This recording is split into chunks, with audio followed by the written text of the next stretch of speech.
आता कल्याण लोकसभेचा खासदार कोण?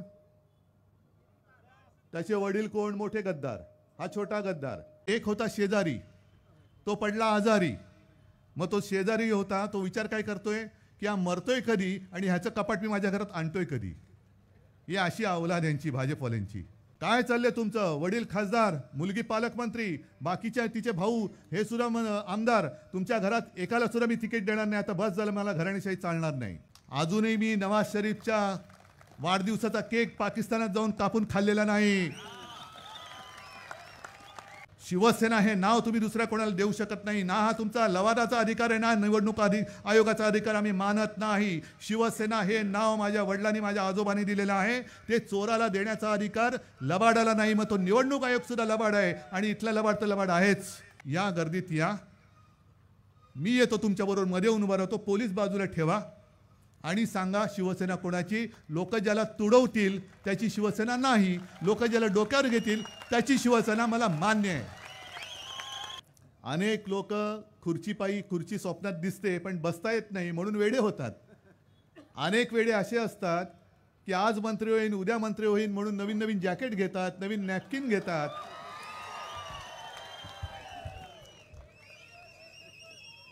हे पालकमंत्री नको म्हणून नाराजी व्यक्त करतात, गद्दारी करतात आणि पुन्हा त्याच पालकमंत्र्यांची डोक्यावरती घेऊन नॅपकिन पिळत, घाम पुसत फिरावं लागतं त्यांना. तसा मी काय पागल नाहीये.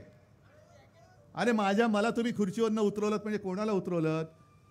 ज्या शिवसेनेने, ज्या शिवसेना प्रमुखांनी तुमची सगळी घरं भरली, तुम्हाला काय हवं नको तुमचे लाड पुरवले, तुमचे चोचले पुरवले, ते स्वतः बसले तर चालतं. पण शिवसेना प्रमुखांचा मुलगा एका अपवादात्मक परिस्थितीमध्ये मुख्यमंत्री पदावर बसला तर घराणेशाही, तर घराणेशाही. आता घराणेशाहीवरती मी पुढे बोलणारच आहे, नाही तर आत्ताच बोलतो.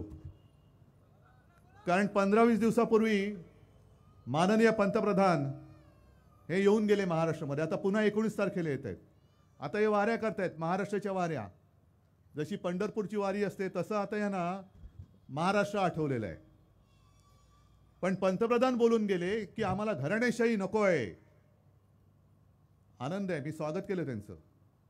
नेमकं दुसऱ्या दिवशी माझा असाच, मी कुटुंब संवाद म्हणतो, जनसंवाद नाही, कुटुंब संवाद. तुम्ही माझी माणसं आहात, माझ्या कुटुंबातली माणसं आहात. माझा असा कुटुंब संवाद हा कल्याण लोकसभेत होता. आता कल्याण लोकसभेचा खासदार कोण? त्याचे वडील कोण? मोठे गद्दार, हा छोटा गद्दार. मी त्यांना तेच म्हटलं की आता पंतप्रधानांनी सांगायचं की कडवट हिंदुत्ववादी आणि ज्या हिंदू हृदय सम्राटांनी पंतप्रधान मोदींना अटल बिहारी वाजपेयींच्या वेळेला वाचवलं नसतं, वाजपेयी त्यांना केराच्या टोपलीत टाकायला निघाले होते, त्यांना त्यावेळेला जर का वाचवलं नसतं तर आज मोदी पंतप्रधानपदी बसले असते. मग ही घराणेशाही तुम्हाला नको, तुमची बाजू घेणारी घराणेशाही नको, तुम्हाला गद्दारांची घराणेशाही चालते.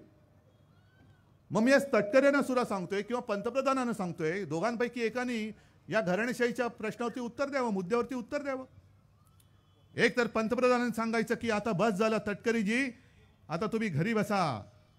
पंतप्रधान उत्तम मराठी बोलतात. काय चाललंय तुमचं? वडील खासदार, मुलगी पालकमंत्री, बाकीच्या तिचे भाऊ हे सुद्धा आमदार. तुमच्या घरात एकाला सुद्धा मी तिकीट देणार नाही. आता बस झालं, मला घराणेशाही चालणार नाही. आणि नाही तर मोदींना सर्व मानणाऱ्या तटकऱ्यांनी जाहीर करावं की आजपर्यंत आम्ही सगळं भोगलं, खूप खाल्लं, म्हणजे काय म्हणायचं ते, खूप काय कमावलं. आणि आता मोदीजींची एक इच्छा आहे की आता ह्याच्या पुढे घराणेशाही नको, म्हणून मी त्यांच्या इच्छेचा मान ठेवून आजपासून अशी शपथ घेतो की मी स्वतः, माझी मुलगी, माझी मुलं ही राजकारणातून निवृत्त होत आहोत. हे जाहीर करावं त्यांनी. करा ना जाहीर. कोणीतरी एकाने बोला त्याच्यावरती. एक तर पंतप्रधानांनी बोलावं की घराणेशाही चालणार नाही, तटकरीजी तुम्ही तुमचं तट सांभाळत बसा घरी, खूप झालं तुमचं. मग ह्या सगळ्या गोष्टी हे थोतांड कशासाठी करताय? बरं, असं काही नाही आहे की जसं गीतेसाहेब म्हणाले की आता राजकारण गलिच्छ झालेलं आहे. हे मागे शिवसेना प्रमुख म्हणायचे की राजकारण म्हणजे गजकरणं नाही, जेवढं खाजवा तेवढी खास सुटते ती. तशी त्यांचं तसं राजकारण, गजकरण भाजपने करून ठेवलेलं आहे. खाजवत बसलेत आपले, नुसती खाजवत बसलेत, खाजवा. पण ते राजकारण कसं होतं, जसं आता भास्कररावाचं आहेत ना, मध्ये त्यांचं नाही पटलं, गेले होते राष्ट्रवादीत, परत त्यांना असं वाटलं की अरे नाही, मला परत घरी जायचंय, आले घरी. स्नेहलताई पण, माणिकराव कुठल्या याच्यात होते, संजय, तुम्ही आधी शिवसेनेत होतात. हे पक्षांतर हे समजू शकतो. काँग्रेसने कधी शिवसेनेतली माणसं घेतली, कधी शिवसेनेने काँग्रेसची माणसं घेतली, कधी पवारसाहेबांनी शिवसेना फोडली, छगन भुजबळ तिकडे गेले, हे सगळं चाललं होतं. पण आजपर्यंतच्या इतिहासात ज्या पक्षाने तुम्हाला पंतप्रधान पदाची दिशा दाखवली आणि पंतप्रधान पदाच्या खुर्चीवर बसवलं, तो पक्ष तुम्ही संपवायला निघालात, तो पक्ष तुम्ही चोराच्या हातात द्यायला निघालात. हे राजकारण आजपर्यंत कधीही देशात झालेलं नव्हतं. हे भारतीय जनता पक्षाने केलेलं आहे. का मी पोटतिडकीने बोलू नको? जे मला विचारतात का हो की मध्ये असं एक बोललं जात होतं की आता नितीश कुमार नंतर उद्धव ठाकरे जाणार. कशासाठी जाणार? मला गेल्या 25-30 वर्षाचा अनुभव चांगला घेतलेला आहे मी यांचा. कधी एकदा यांच्याकडे म्हणजे पाठ वळल्यानंतर वार करायची संधी कधी सोडत नाही. आजपर्यंत कधी भाजपनी सोडली नव्हती.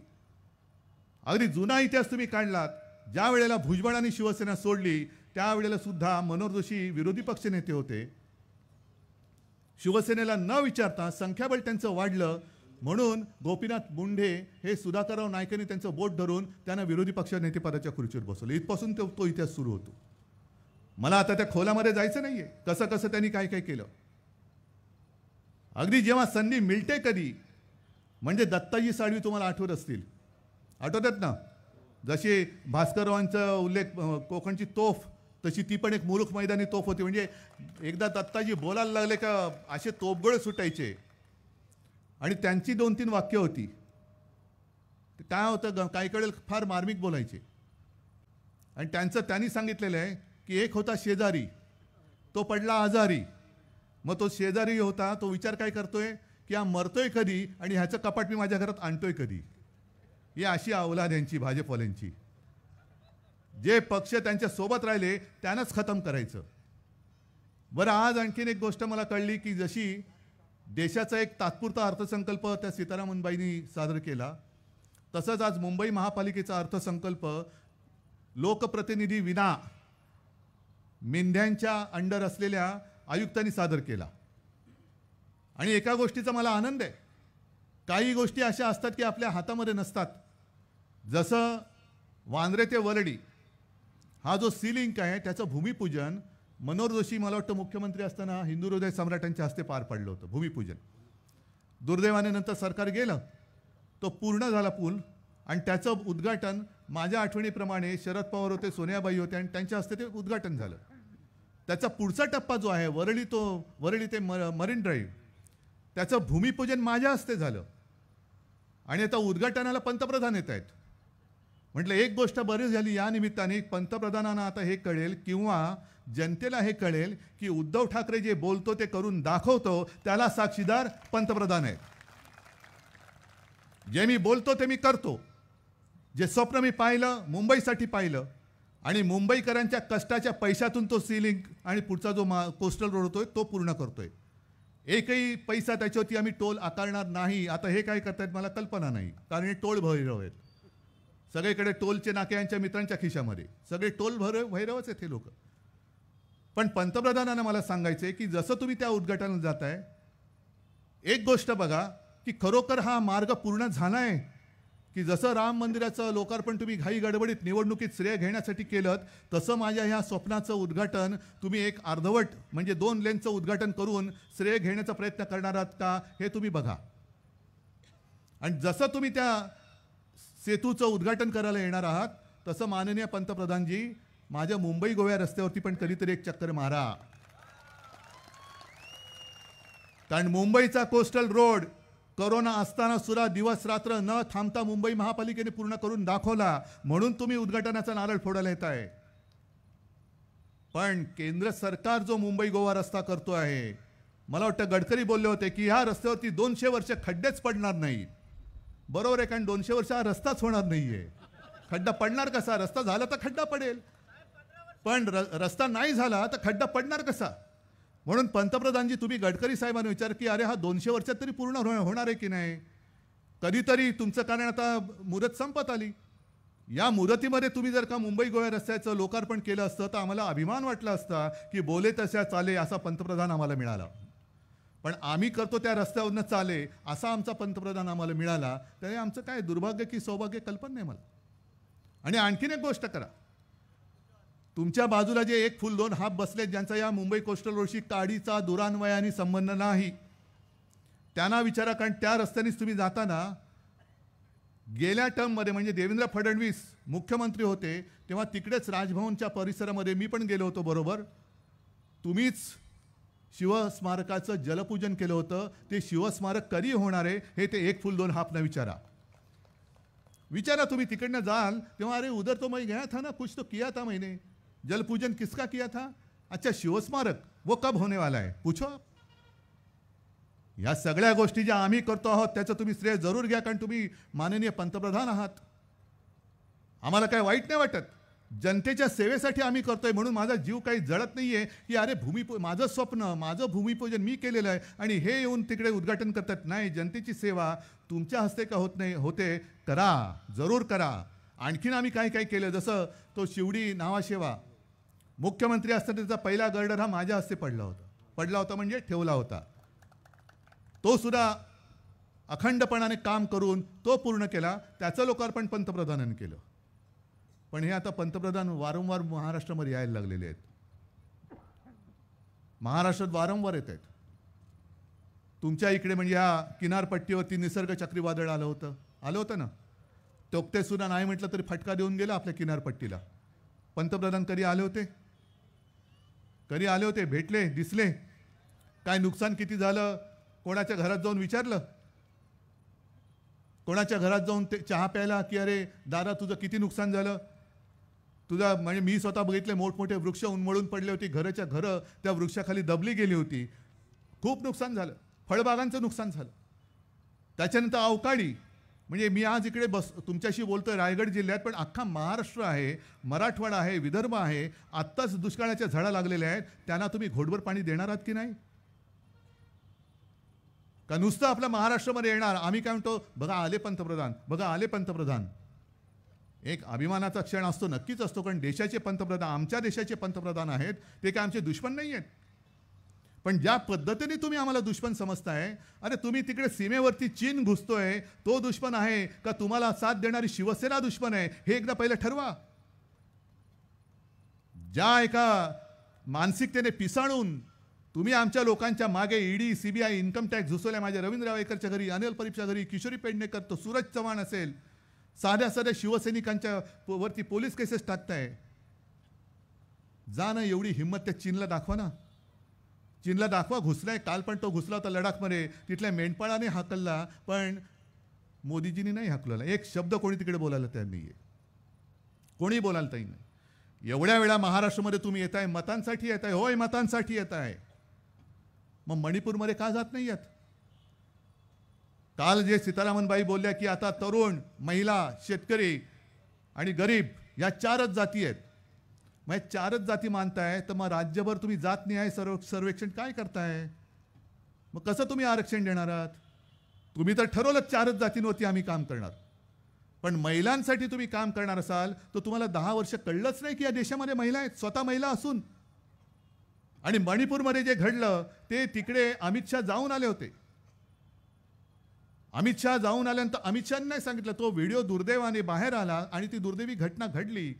ती बोलायला सुद्धा लाज वाटते, शरम वाटते की माझ्या या स्वतंत्र भारतामध्ये, स्वतंत्र हिंदुस्थानामध्ये, ज्या देशाला आम्ही आमची माता मानतो, त्या भारत मातेमध्ये या माता भगिनींची अशी विटंबना होते, तरी सुद्धा मोदी जात नाहीत तिकडे. कारण तिकडे 2च जागा आहेत, आले काय गेले काय. आणि कोणी आले तर बघू ना, ईडी पाठवून आणि घेऊन टाकू 2, फरक काय पडतोय? 2च आहेत ना. अरे छोड़ दो यार, वो बाद में ईडी को भेजेंगे, लेके आएंगे दोनों को. पण महाराष्ट्रामध्ये 48 जागा आहेत, महाराष्ट्रामध्ये 48 जागा आहेत. म्हणून मोदी वारंवार येत आहेत. अगदी म्हणजे मेट्रोचं उद्घाटन, कोस्टल रोडचं उद्घाटन, आणखीन म्हणजे आता जास्त मी काय त्यांच्यावर टीका नाही करत आणि मी त्यांच्यावर टीका करायला इकडे आलो सुद्धा नाहीये. मी अजूनही मोदींना काही दुश्मन नाही मानत, पण मोदी मला दुश्मन मानत असतील तर मी तुमच्याकडे न्याय मागणार नाही तर कोणाकडे मागणार? कोणाकडे मागणार? आणि काय गुन्हा काय माझा? 2014 साली जेव्हा पंतप्रधान पदाच्या उमेदवारीसाठी मोदींचं नाव भाजपच्या कार्यकारिणीने जाहीर केलं, त्यावेळेला भाजपच्या पलीकडे म्हणजे भाजपच्या शिवाय मोदींना पाठिंबा जाहीर करणारा शिवसेना हा पहिला पक्ष होता. राजनाथ सिंह माझ्याशी बोलले होते, उद्धव जी कल हम ऐसे करने जा रहे हैं, हमारे पार्लियामेंट्री बोर्ड की मीटिंग है और उसमें शायद, मतलब शायद नहीं, आप करो, मेरा समर्थन है आपको. मग त्याच वेळेला मी तुमच्याशी पंगा घेतला असता. पण 2014 साली तुम्हाला तिकडे लोकसभेला मी चाललो.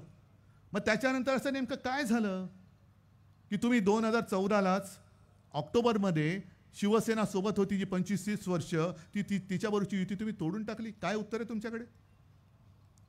आज भले हे गद्दार सांगतात की यांनी बाळासाहेबांचे विचार सोडले. मग तेव्हा आम्ही काय सोडलं होतं? बरं, बाळासाहेबांचे विचार म्हणजे काय तुम्हाला धोतर वाटलं? कधी घातलं आणि कधी सोडलं? की काळी टोपी घातली आणि धोतर नेसलं, पाहिजे तेव्हा नेसलं, पाहिजे नको तेव्हा सोडलं? हे असे नाही आहे आमच्याकडे. आमच्याकडे काळ्या टोप्या नाहीत, कारण आमची मनं काळी नाहीत. आमच्याकडे भगवी मनं आणि भगव्या टोप्या आहेत. आमच्याकडे काळ्या टोपीची माणसं नाही आहेत. पण तुमच्या मनात येईल ते तुमचे शत्रू, तुमच्या मनात येईल ते तुमचे मित्र. संघ मुक्त भारत, संघ म्हणजे RSS नको, RSS मुक्त भारत बोलणारा नितीश कुमार हे काय कडवट हिंदुत्ववादी आहेत? आज तुम्ही आम्हाला विचारताय, होय आलेत माझ्यासोबत मुसलमान सुद्धा आलेले आहेत, कारण त्यांना आमचं हिंदुत्व पटलेलं आहे. जो कोणी देशभक्त आहे तो जातपात धर्माने कोणी असला तरी सोबत त्या आम्हाला देश वाचवायचा, देशाची लोकशाही वाचवायची आहे. मग अशा सभेमध्ये मला काही मुस्लिम बांधवांनी कुराण दिलं. लगेच चॅनलवरती दाखवलं असेल, हो दिलं ना मला मराठीमध्ये कुराण. पण छत्रपती शिवाजी महाराजांनी सुद्धा कुराणाची काय इज्जत ठेवली होती तो सुद्धा दाखला इतिहासामध्ये आहे. बरं, मुस्लिम बांधव आणि माता भगिनी आलेले आहेत सोबत. काल कोणीतरी बोललं, हे म्हणे मी काल बिल्किश बानूबद्दल बोललो, कारण महिलांवरती काम करणार. मग मी सांगितलं की मणिपूर, सीतारामबाई तुम्ही जरा मणिपूरमध्ये जाऊन त्या ज्या भगिनींची विटंबना झाले त्यांच्यासाठी काहीतरी करा ना. बिल्किश बानूचे जे अत्याचारी गुंड त्यांना तुम्ही सोडले आणि कोर्टाच्या आदेशाने पुन्हा तुरुंगात टाकलं. जा ना, त्यांच्याबद्दल काहीतरी करा ना. एक कोणतरी चमचा बोलला, हे बिल्किश बानूचा झेंडा घेऊन चाललंय. अच्छा, म्हणजे जर मुसलमान आमच्या सोबत आले तर आम्ही हिंदुत्व सोडलं? कुराण कोणी मला दिलं म्हणून तुम्ही उद्या बोलायला हिंदुत्व सोडलं? अरे, माझ्या देशावरती प्रेम करणाऱ्या मुसलमानांनी मला कुराण दिलंय. अजूनही मी नवाज शरीफच्या वाढदिवसाचा केक पाकिस्तानात जाऊन कापून खाल्लेला नाही. पाकिस्तानात जाऊन ज्यांनी आपल्या देशाची फाळणी केली त्या जिनाच्या थडग्यावर मी डोकं टेकलेलं नाही, टेकणार नाही. पण हे तुमचे नेते तुम्हाला चालतात तरी आम्ही विचारायचं नाही की तुम्ही हिंदुत्व सोडलं का. आणि आम्ही नुकते आमच्या बरोबर मुसलमान आले तर तुम्ही सांगणार तुम्ही हिंदुत्व सोडलं. हे तुमचं थोतांड जे आहे हिंदुत्वाचा, त्याचा बुरखा फाडायला मी आलेलो आहे. हे आमचं हिंदुत्व नाही, अजिबात नाही.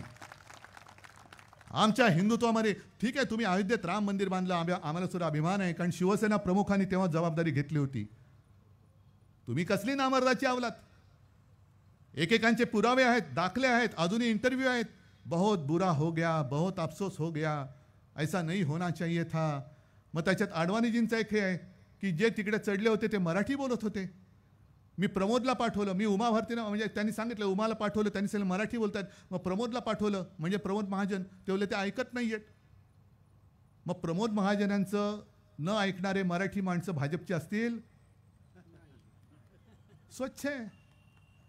पण तुम्हाला अफसोस, मग तुम्ही पेटवलत का लोकांना? जे शिवसेना प्रमुख चिडले होते ते एवढ्याचसाठी, आम्हाला कोणाला माहिती नव्हतं की तुम्ही तिकडे काय करताय. कार सेवा करायची, कार सेवा करायची म्हणजे तिकडे जाऊन काय गाड्या धुणार होतात? काय करताय? नाही, कार सेवा बोला आहे ना, तो गाडी धो रहे हम लोग. आता तुम्ही सगळ्यांना पेटवलं, लोक पेटली, गेले आणि पाडलं. पाडल्यानंतर तुम्ही पलटा कसे? जबाबदारी घ्या. कारण जे कोणी आले होते त्यांना सुद्धा घरदार होतीच, कुटुंब होतेच. त्यांनाही माहिती होतं की गोळी घातली तर आपला जीव जाईल, अपंग होऊ शकतो, काही होऊ शकतं. पण तरी सुद्धा तुम्ही भडकवलात, भडकली लोक गेले तिकडे आणि तुम्ही जे सांगितलं तर केलं. केल्यानंतर पाय लावून पलटा आणि नेतृत्व करता. हे हिंदुत्व आमचं नाही. आमचं हिंदुत्व हे छत्रपती शिवाजी महाराजांचं आहे. आला अंगावर तर घेतला शिंगावर. म्हणून मी मगाच्या सभेत सुद्धा त्या औरंगजेबाचं उदाहरण दिलं. कोणता औरंगजेब तुम्हाला माहिती आहे ना? जो काश्मीरमध्ये शहीद झाला, गनमॅन होता. तो गनमॅन आपल्या भारताकडनं अतिरेक्यांशी लढत होता आणि सुट्टी घेऊन घरी जात असताना अतिरेक्यांनी त्याचं अपहरण केलं. अपहरण केल्यानंतर काही दिवसांनी अत्यंत वाईट अवस्थेत त्याचा मृतदेह सापडला. अतिरेक्यांनी त्याला पळवला, त्याचे हालहाल केले आणि त्याचा खून करून टाकला. अतिरेक्याने हा नाही विचार केला, त्याला नाव नसेल विचारलं, त्याला माहिती नसेल की हा मुस्लिम आहे. अतिरेकी पाकिस्तानचे, त्यांच्याबरोबर लढणारा माझा भारत मातेचा पुत्र हा औरंगजेब असेल धर्माने मुसलमान, पण अतिरेकी धर्म नाही बघत. अतिरेकी म्हणतात की हा हिंदुस्थानकडनं लढतोय, हा मुस्लिम असला तरी हा आपला शत्रू, याला मारलाच पाहिजे. आणि त्याला सुद्धा माहिती आहे की समोरचे जे अतिरेकी आहेत ते मुस्लिम आहेत, पण पाकिस्तानचे आहेत, वतन के खिलाफ तो लढला. ज्यांच्याबरोबर तो वतन के खिलाफ होते लढत, त्यांच्यावर तो लढला आणि शहीद झाला. तो औरंगजेब आम्ही आमचा मानतो, भाजपवाल्याने विचारतो तो तुम्ही तुमचा मानता की नाही मला सांगा, मग हिंदुत्वाचं काय असेल ते एकदा ते होऊन जाऊ द्या. त्याच्याकडे लष्कर प्रमुख पण जाऊन आले आणि त्याचा भाऊ पण मला वाटतं लष्करामध्ये आता गेलेला आहे. तो औरंगजेब तुम्ही मुसलमान असला होता म्हणून तो काय परका समजायचा? देशासाठी गेला ना तो. मग जसा औरंगजेब हा देशासाठी लढताना त्याची हत्या केली, मुस्लिम होता तरी तो आमचा होता हे आम्ही ठणकावून सांगतो, तसाच तो दुसरा देशद्रोही पकडलाय ज्याने आपली गुपितं पाकिस्तानला दिली. तो कुरुलकर हा आमचा नाही, त्याला पहिला टांगा. त्याचा जर का गुन्हा सिद्ध झाला असेल तर तो धर्माने कोणी असेल पण देशद्रोही आहे, त्याला फासावर टांगा. हे आमचं हिंदुत्व आहे. टाका. आता तर आपण याचं नाव सुद्धा विसरून गेलो. कुलभूषण जाधव पाकिस्तानच्या तुरुंगात आहे. सुषमा स्वराज होत्या तेव्हा त्या बोलत होत्या की आम्ही त्याला सोडू, आम्ही सोडू. आता सुषमा स्वराज जाऊन कितीतरी वर्ष झाली, अजूनही त्याचा काही पत्ता नाही. तो तिकडे जिवंत आहे का गेला आहे काही माहिती नाही. पण कुलभूषण जाधवचं माहिती नाही आहे. कुरुलकर तिकडे देशाची सगळी गुपितं त्यांनी पाकिस्तानला दिली, त्याच्याबद्दल भाजपची काही भूमिका माहिती नाही आहे. तुमची काहीतरी भूमिका सांगा ना. आमच्या हिंदुत्वाची आम्ही व्याख्या सांगितली आणि ती हिंदूंच्या व्यतिरिक्त मुसलमानांना पटली, ख्रिश्चनांना पटते, जैन आहेत, गुजराती आहेत, ते सुद्धा गुजराती सुद्धा हिंदूच आहेत, उत्तर भारतीय आहेत, त्यांना सगळ्यांना पटते म्हणून ते सगळे एकत्र येत आहेत, आमच्या सोबत येत आहेत. आता आमची भूमिका त्यांना पटते, त्याच्यात आमचा काय दोष आहे? परंतु तुम्ही आज जे उद्धव ठाकरेला संपवायला निघालेत, तुम्ही ठेवलत काय उद्धव ठाकरेकडे? पक्ष चोरलात. माझे वडील चोरताय. अरे तुम्हाला तुमच्या वडिलांचा काही अभिमान नाही? तुम्ही जन्माला आले कसे? जन्माला आलात कसे तुम्ही? आई वडिलांना कलंक आहात तुम्ही. कलंक शब्द मी हल्ली वारंवार वापरतोय. कारण ज्याला जो स्वतःच्या आई वडिलांना विसरतो, ज्याला स्वतःच्या आई वडिलांचा अभिमान नाही, ज्याला दुसऱ्याचे वडील चोरावे लागतात, तो कसला रे गद्दार, कसला नामर्द, आणि तो काय नेतृत्व करणार आणि कसलं हिंदुत्व त्यांनी पुढे नेणार? तो स्वतःचा नाही विचार, चोरीचा मामला आणि जोरजोरात बोंबला असा त्यांचा प्रकार आहे. सगळा चोरीचा मामला आहे आणि चोर बाजार तर भाजपने मांडलेला आहे. भारतीय जनता पक्ष म्हणजे मी नेहमी सांगतो की बाळासाहेब आपले शिवसेना प्रमुख त्यांना कमळाबाई बोलायच्या. मी कमळाबाई मुद्दामून का बोललो? कारण त्यांना कळलं पाहिजे की मी बाळासाहेबांचे विचार सोडलेले नाहीत. कमळाबाई हा माझा घराणेशाहीतला शब्द आहे, तो मी तुम्हाला बोलतोय. कमळाबाई, कमळाबाई हा घराणेशाहीचा शब्द आहे, बाळासाहेबांनी दिलेला शब्द आहे. बोला काय बोलताय? नाही असं नका बोलू एकदमच. आता कमळाबाई बोलायचं की नाही बोलायचं? बाळासाहेबांचा शब्द आहे. बाळासाहेबांचे विचार सोडायचे नाहीत आपण कधीच सोडणार नाही मी.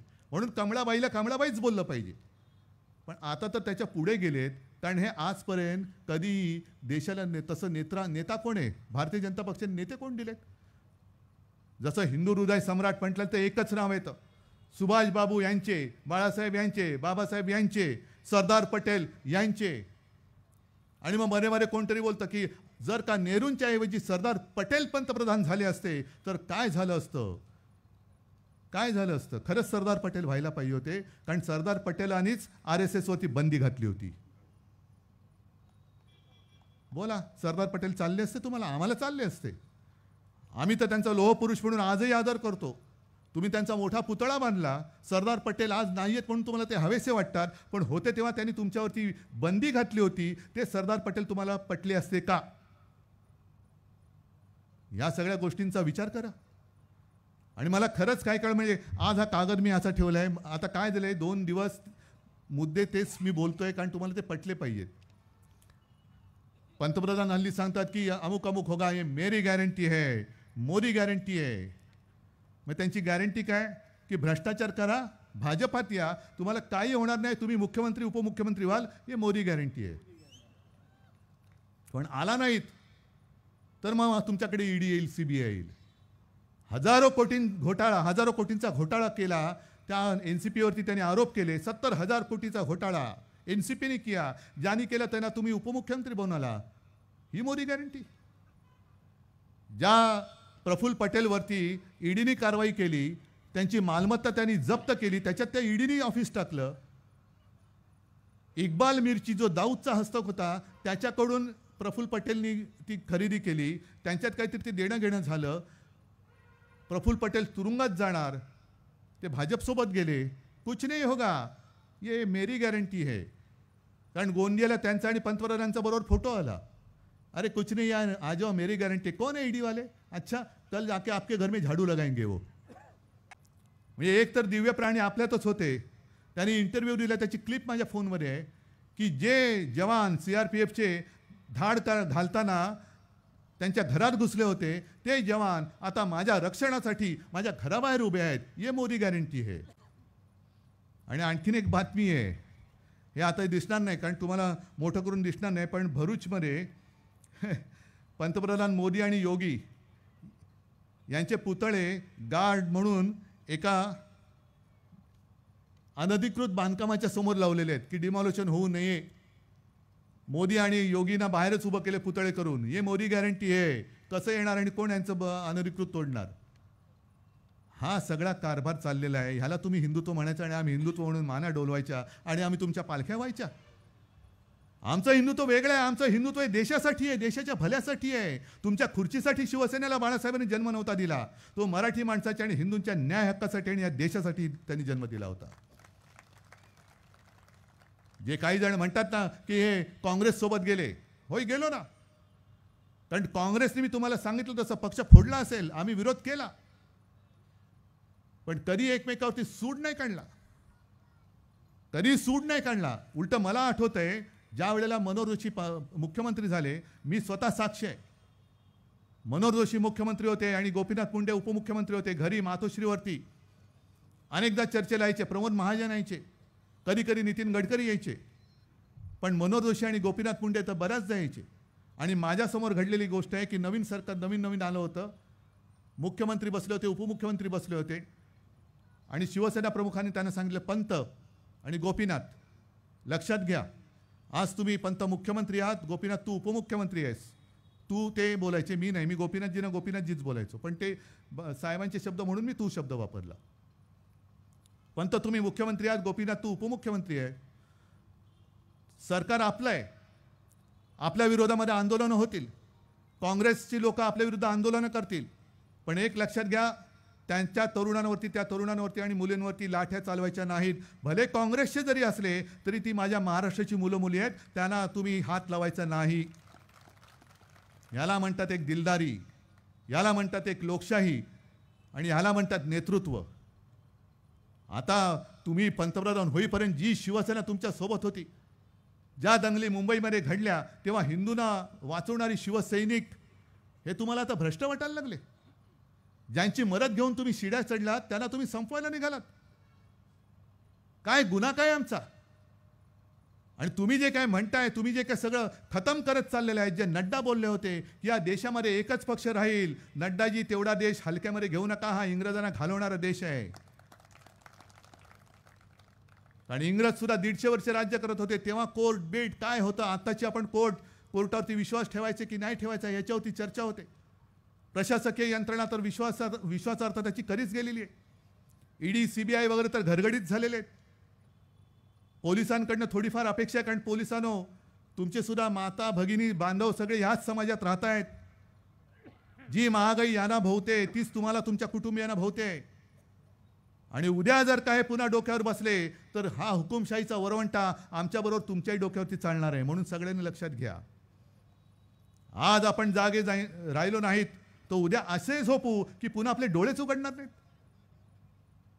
या गोष्टी ज्या मला दिसत आहेत आणि ज्या पद्धतीने यांचं कामकाज चाललेलं आहे, तिकडे नितीश कुमारला फोडला का हो? एक तर आधी नितीश आणि लालूंचा जे चाललेला संसार होता तो तुम्ही मोडलात, त्याच्यानंतर नितीश तुमच्याबरोबर आले, पुन्हा नितीशला तुम्ही घेतलात. मग आमच्याबद्दल जे तुम्ही सांगतात की जनतेचा कौल शिवसेनेने उद्धव ठाकरेंनी मानला नाही, मग तिकडे तुम्ही तुमचा कोणता कौल मानलात? आणि काँग्रेस बरोबर गेलो म्हणून आम्ही हिंदुत्व सोडलं हे मगाशी तुम्हाला सांगत होतो. अरे 25-30 वर्ष तुमच्यासोबत राहून आमची भाजपा नाही झाली तर शिवसेनेची काँग्रेस कशी होईल? झाली आमची भाजपा. भले आपले तर विचार एक होते, भगवा फडकवायचा, आणि भगवा फडकवण्यासाठी आम्ही तुम्हाला पाठिंबा दिला होता. संपूर्ण सगळे गेल्या वेळेला सुद्धा आपल्या युतीचे उमेदवार गीतेसाहेब होते. कोणासाठी उभे होते? गीतेसाहेब निवडून आले तर पंतप्रधान तुम्हीच होणार होतात. एवढं सगळ्या लोकांनी परिश्रम घेतल्यानंतर आज तुम्ही तिकडे बसल्यावर ती शिवसेना तुम्हाला नकोशी झाली. ही जी वृत्ती आहे ना की मी आणि फक्त मीच, त्या वृत्तीविरुद्ध आपण लढतो आहोत. मी मोदींविरुद्ध व्यक्तीविरुद्ध लढत नाहीये. व्यक्ती येते आणि जाते, पण ही वृत्ती फार घातक असते. आणि मला भीती वाटते ती हीच वाटते की भाजपचा तर पराभव या निवडणुकीत होणारच, नक्कीच होणार. पण भाजपनी जो एक पायंडा पडलेला आहे पक्ष फोडायचा, काल चंदीगडमध्ये त्यांनी जे केलं, दिवसा ढवळ्या लोकशाहीचा मुर्दा पाडला त्यांनी, दिवसा ढवळ्या. म्हणजे काँग्रेस आणि आपची मतं होती ती 20, त्यांचा महापौर निवडून येणार ही अनौपचारिकता होती, नुसती औपचारिकता होती म्हणा पाहिजे तर. पण त्यांनी जो निवडणूक अधिकारी बसवला आपल्या लबाडासारखा, तो तिकडेच तसा लबाड निघाला. असं म्हणतात ती फिल्म आहे की त्याच लबाडाने तिकडे, म्हणजे तिथल्या लबाडाने मतपत्रिकेवरती खुणा केल्या आणि 8 मतं बाद करून भाजपचा उमेदवार विजयी करून टाकलं त्यांनी. इकडे तुम्ही शिवसेना, ही माझी शिवसेना हो, माझी शिवसेना, माझी वडिलोपार्जित संपत्ती ही माझ्या समोर बसलेली आहे. शिवसेना हे नाव तुम्ही दुसऱ्या कोणाला देऊ शकत नाही. ना हा तुमचा लवादाचा अधिकार आहे, ना निवडणूक आयोगाचा अधिकार आम्ही मानत नाही. शिवसेना हे नाव माझ्या वडिलांनी, माझ्या आजोबांनी दिलेलं आहे. ते चोराला देण्याचा अधिकार लबाडाला नाही. मग तो निवडणूक आयोग सुद्धा लबाड आहे आणि इथला लबाड तर लबाड आहेच. उद्या आम्ही जर का निवडणूक आयुक्ताचं नाव बदलून टाकलं, आजपासून तुझं नाव धोंडू, बोलू आम्ही ए धोंड्या का? नाही, तुझ्याकडे जन्माचा दाखला नाही, हे नाही चालणार. तुम्ही आमचं चिन्ह इकडे तिकडे कदाचित करू शकत असाल तर तुमचा अधिकार असेल, पण आमचं नाव तुम्ही याला उचलून त्याला देऊ शकत नाही, अजिबात देत नाही. आणि आम्ही ते मानत नाही, अजिबात मानत नाही. ही लोकशाही नाही. आम्ही पक्षांतर्गत लोकशाही जिवंत ठेवतोय की नाही त्याचे पुरावे तुम्हाला दिले, फिल्म दाखवली, तुम्ही ऐकत नाही म्हणून आम्ही जनतेच्या न्यायालयात गेलेलो आहोत. तुम्ही ते सगळ्यांनी बघितलं असाल. मग एवढं करून सुद्धा अत्यंत उद्धटपणाने तुम्ही आमची शिवसेना ही चोराच्या हातात देता. म्हणून मी प्रत्येक सभेत आव्हान देतो, याही सभेत देतो, लबाडाने आणि निवडणूक आयुक्तांनी या गर्दीत या. मी येतो तुमच्याबरोबर, मध्ये उभा राहतो, पोलीस बाजूला ठेवा आणि सांगा शिवसेना कोणाची. लोक ज्याला तुडवतील त्याची शिवसेना नाही, लोक ज्याला डोक्यावर घेतील त्याची शिवसेना मला मान्य आहे, मला मान्य आहे. जनतेवरची, जनतेच्या न्यायालयात आम्ही येतोय. जन की बात, मन की बात नाही, ही तुमची मन की बात. तुमचं मन काळं आहे म्हणून मन की बात सुद्धा काळी आहे. मी ऐकतो ती जन की बात, ती माझी शिवशाही आहे, ती माझी लोकशाही आहे. आणि ही लढाई मी म्हणून सांगतोय की नुसतं नवगणे आहेत, इकडे स्नेहलताई आहे, तिकडे गीते आहेत, पलीकडे भास्करराव असणार, आणखीन कोण असणार, ही त्यांची व्यक्तिगत लढाई नाही आहे. मी सकाळच्या सभेत जे सांगितलं की नाशिकचा तो एक शेतकरी आहे, त्याचा व्हिडिओ माझ्याकडे आला, कारण व्हिडिओ हल्ली प्रतिक्रिया येत आहेत. काल अमरावतीच्या शेतकऱ्याची एक हे सांगितली घटना, आज नाशिकच्या शेतकऱ्याची सांगतोय. मध्ये सगळे जे काय अवकाळी येते, मग यांच्या धोरणामुळे जे काय कांद्याचे भाव चढ उतार करतात. आता लसणाचा भाव किती आहे तो विचारा. लसूण नाही, 400 भाजपचा नाही, मी लसणाचा विचारला. आता भाजप नाही होणार, पण लसूण 400 पार होणार. आता लसूण म्हणाल अब की बार 400 पार, आणि यांना कांदा लावायला कारण हे बेशुद्ध पडणार आहेत. पण कांद्याचे भाव कधी चढतात कधी पडतात ह्यांच्या नालायक सगळ्या धोरणासाठी. त्यावेळेला सीतारामनबाई तुम्हाला शेतकरी दिसत नाही. मग तो एक शेतकरी त्यांनी काय केलं, मला वाटतं एक आत्महत्या केलेल्या शेतकऱ्याची प्रेतयात्रा तो प्रांत कार्यालयावर घेऊन गेला. आणि पुढे तो जे बोलला, हे आम्हाला का करावं लागतंय, कारण रोज शेतकरी मरतोय, पण कोणी दखलच घेत नाहीये त्याची. कोणीच दखल घेत नाही. ज्यांनी दिल्लीमध्ये जाऊन जाब विचारायचा ते सगळेजण खोके गिळून गप्प बसलेत. मग तो मूग गिळून बोलला. म्हटलं मूग गिळून कोण गप्प बसतंय? इतर एक खोके गिळले त्यांनी अख्खे. तुम्ही देता ना 50 खोके एकदम ओके, ते सगळे खोके गिळल्यानंतर, दिल्लीतले खोके गिळल्यानंतर दिल्लीमध्ये जाऊन यांचा कंठ फुटेल, आवाज निघेल. आणि म्हणून तिकडे त्या लोकसभेमध्ये जसं मी सकाळी सांगितलं की चिंतामणराव देशमुख याच रायगडचा सुपुत्र, नेहरूंना त्यांनी ठणकावून सांगितलं होतं की मुंबईमध्ये केलेल्या गोळीबाराची चौकशी तुम्ही करत नाहीत, तुमच्याबद्दल माझ्या मुंबईबद्दल आकस आहे, मी तुमच्या मंत्रिमंडळात राहू शकत नाही, हा घ्या माझा राजीनामा. हे धाडस फक्त महाराष्ट्र करू शकतो आणि रायगड करू शकतो. बाकी येऱ्या गवाळ्याचं काम नाही. हे सगळे येरे गवाळे शेपूट हलवत आणि खुर्ची चाटत तिकडे गेलेले आहेत. या चाट्यांचं हे काम नाही आहे. आता तिकडे आपल्याला पाहिजे हक्काची माणसं. जी घाण होती, भेकड होते, ते भेकड निघून गेलेत. अजूनही कोणी भेकड असतील, भेकडातून निघून जा. तुम्हाला आमच्या शिवसेनेत स्थान नाही, तुम्हाला किंमत नाही. तुम्ही स्वतःहून केराच्या टोपलीत जाताय, आम्ही तुम्हाला वाचू शकत नाही, वाचू इच्छित नाही. स्वतःहून जा केराच्या टोपलीत. आणि अशी ही लढाई, सगळी साधन संपत्ती त्यांच्या बाजूला आहे, माझ्या बाजूला. त्यांच्याकडे धनसंपत्ती आहे, माझ्याकडे जनसंपत्ती आहे. श्रीवर्धन पोटनिवडणुकीमधली घटना मला एक आठवते. कारण त्यावेळेला हे आत्ता सूक्ष्म आणि लघु आहेत ना कोण, अरे जिकडे जातो नुसतं बोलल्यावर हेच नाव येते त्यांचं. पण त्यांना बाळासाहेबांनी काढून टाकल्यानंतर एक एक पोटनिवडणूक जरा आपण हारत होतो. श्रीवर्धनची पहिली पोटनिवडणूक जी आपण जिंकली आणि ती अपयशाची मालिका श्रीवर्धननी खंडित केली होती. आणि त्यावेळेचं मला आठवतंय, पैसे गाडीमध्ये पैसे घेऊन, कारण आपण पैसे वाटून, एकतर पैसे नाहीत आणि मतं विकत घेऊन आम्हाला जिंकायचंच नाही आहे. देणार असाल तर मनापासून द्या, नसेल तर देऊ नका. पण त्याही वेळेला गाडीमध्ये पैसे भरून पैसे वाटपासाठी यांच्या गाड्या फिरत होत्या. पण माझ्या कोळी भगिनी आणि तिथे सगळ्या त्या महिला होत्या, ते कोयते घेऊन अशा त्यांच्या मागे लागल्या की त्यांना गाडीतनं उतरूनच दिलं नाही. नाही छटपणे, तुझ्या पैशाला लाचार होणारे आमची अवलाद नाही आहे. तो श्रीवर्धन आणि तो रायगड अख्ख्या महाराष्ट्रामध्ये मला दिसला पाहिजे, अख्ख्या महाराष्ट्रामध्ये. हा कदाचित योगायोग असेल. मला गीतेंचं कौतुक एवढ्यासाठी वाटतं, निवडणुकीत पराभव झाला. ज्यांनी पराभव केला तो माझ्यासोबत, जे मित्रपक्ष आले त्यांच्या बरोबर ते माझ्यासोबत आले होते खासदार म्हणून. गीतेने खरं तेव्हाच जायला पाहिजे होतं की आता माझं काय होणार, कारण मी इथे आता ही खासदारकी याना गेली, मी कसा लढणार, मी जातो भाजपमध्ये, मी जातो मिंद्याकडे. नाही गेले, राहिले निष्ठेने. याला म्हणतात निष्ठा.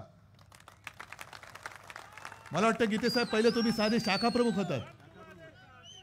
ही व्यक्ती मला माहिती आहे, सगळेच हे भास्करराव काय, कोणी काय, तुम्ही सुद्धा. अनंत गीते पहिले मुंबईतले एक शाखा प्रमुख होते, मग नगरसेवक झाले. त्याच्यानंतर बाळासाहेबांनी त्यांना खासदार केलं आणि तिथपासून आजपर्यंत निष्ठेने जय हो पराजय हो, एक भगवा झेंडा, त्याच्या पलीकडे दुसरा भगवा झेंडा नाही, दुसरा नाही, एकच छत्रपती शिवरायाचा एकच भगवा. आणि हेच पावित्र्य तुम्हाला ठेवायचं, या भगव्याचं पावित्र्य तुम्हाला ठेवायचं. हे भाजप जे करतंय यांनी भगव्याला कलंक लावलाय. पुन्हा कलंक शब्द मी वापरतो. भगव्यामध्ये छेद करतायत, हिंदुत्वामध्ये भेद करतायत. यांना आता मातीमध्ये, या रायगडच्या मातीत गाडून टाकून त्यांच्या उरावरती छत्रपतींचा भगवा आपल्याला लावायचा. हे पवित्र काम तुम्हाला करायचं. आणि म्हणून निवडणुकीच्या तयारीला आजपासून तुम्हाला लागावं लागेल. कारण ज्या वेळेला अर्थसंकल्पामध्ये महिला, तरुण, गरीब आणि शेतकरी असं जाहीर केले, तेव्हा 100% यांच्यासाठी थापा त्या जाहीरनाम्यात येणार. पण ज्या वेळेला ते थापा मारतील तेव्हा त्यांना विचारावं, 14 साली अच्छे दिन आने वाले थे, कब आएंगे? खात्यामध्ये 15 लाख रुपये येणार होते, कधी येणार आहेत? 2 कोटी लोकांना रोजगार. इकडे मला सांगा, गेल्या 10 वर्षात केंद्राच्या योजनेमुळे किती लोकांना रोजगार मिळाला? का माझी या रायगडमधली, म्हसळ्यातली असतील, माणगावमधली असतील, श्रीवर्धनमधली असतील तरुणी घर सोडून, कुटुंब सोडून मुंबईत आणि इतरत्र का त्यांना जावं लागतंय? का तुम्ही उद्योग आणले नाहीत? अरे 10 वर्षात जे तुम्ही करू शकला नाहीत, आता देशाला मजबूत करणार. मग इतके दिवस काय गवत उपटत होतात? म्हणजे सत्ता आल्यानंतर तुम्हाला राम मंदिर बांधायला 10 वर्ष लागली, देश मजबूत करायला म्हणे 2047 साली हे देश मजबूत होणार. 2047 वाट बघा. मग तुम्ही मतं दिल्यानंतर विचाराल अहो काय झालं नोकरीचं. अभी तो 2024 नाही गया है, 2047 बोललोय मी. 2047 पर्यंत आपण राहणार, हे तरी राहतील, हे तर याच वर्षी जातील आणि त्यांना घालवावंच लागेल. त्याच्यामुळे आता यांच्या थापा खूप झाल्या. अब बहुत हो गया. आता थापांची बरसात खूप झाली. अब की बार ये तडीपार, यांना तडीपार करून टाकायचं आणि ते काम हे तुम्ही कराल अशी अपेक्षा व्यक्त करतो, विश्वास व्यक्त करतो आणि आपली रजा घेतो. जय हिंद, जय महाराष्ट्र. तुम्ही पाहत आहात विस्टा न्यूज मराठी.